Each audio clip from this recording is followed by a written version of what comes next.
हो तो थोड़ा सा ध्यान रखना। ये काकोड़ का युद्ध था, ये बंटवाड़ा बारा का युद्ध था।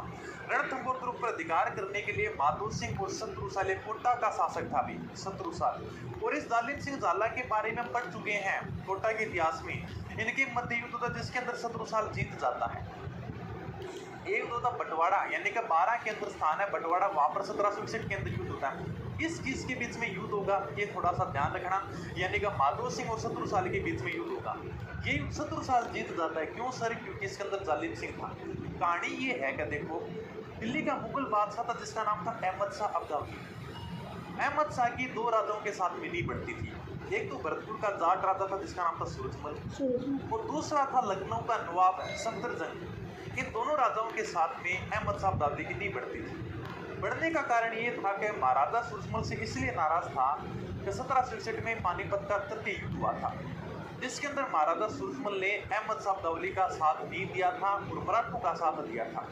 पानीपत के मैदान से 50,000 मराठी जब भागते ना, उन मराठा परिवारों को महाराजा सूरजमल ने शरण दी थी। इसलिए अहमद शाह अब्दाली थोड़ा सा नाराज हो रखा था महाराजा सूरजमल पर कि यार क्या तूने मेरे दुश्मनों को शरण दी थी क्या?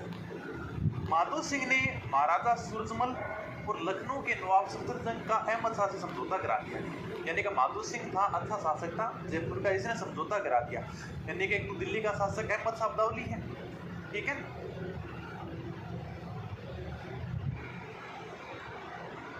अहमद शाह अब्दाली ये दिल्ली का शासक है।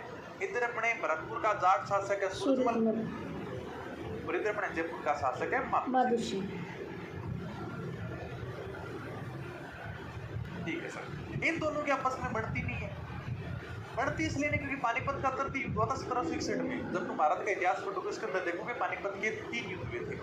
तो तृतीय युद्ध हुआ था 1761 में अहमद शाह अब्दाली और मराठों के बीच में।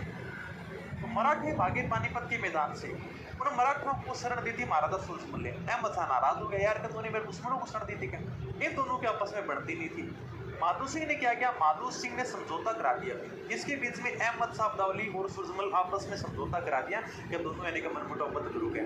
दोनों का जो भी यानी का मनमुटाव था उसको दूर कर दिया गया। अब अहमद शाह अब्दाली बहुत ज़्यादा खुश होता है, वाह यार तूने मतलब जो भी हमारा समझौता था उसको करा दिया, हमारा मनमुटाव वो दूर कर दिया गया। अब मैं तुझे कुछ इनाम देना चाहता हूँ क्या? लेकिन इनाम क्यों क्या? कि औरंगजेब के मरने के बाद में मुगल बादशाह फकीर हो गए थे। फिर भी अहमद शाह बोला, यार माधो सिंह मैं तेरे को रणथंभौर का किला देता हूँ क्या? यानी कि तू रणथंभौर का किला संभालना। जबकि रणथंभौर का किला अहमद शाह के पास में था ही नहीं है। रणथंभौर का किला था कोटा के शत्रुसाल के पास में, यानी इनके पास में किला था। अब मैं तुम्हें कह दूंगा लो भाई मैं तुम्हें सोने की चैन देता हूँ क्या? तो मेरे पास में सोने की चैन है ही नहीं, तो मैंने तुम्हें क्या इनाम दिया? अहमद शाह ने बैठे बैठे घोषणा कर दी कि आज से रणथंभौर का किला कौन संभालेगा? माधो सिंह संभालेगा क्या?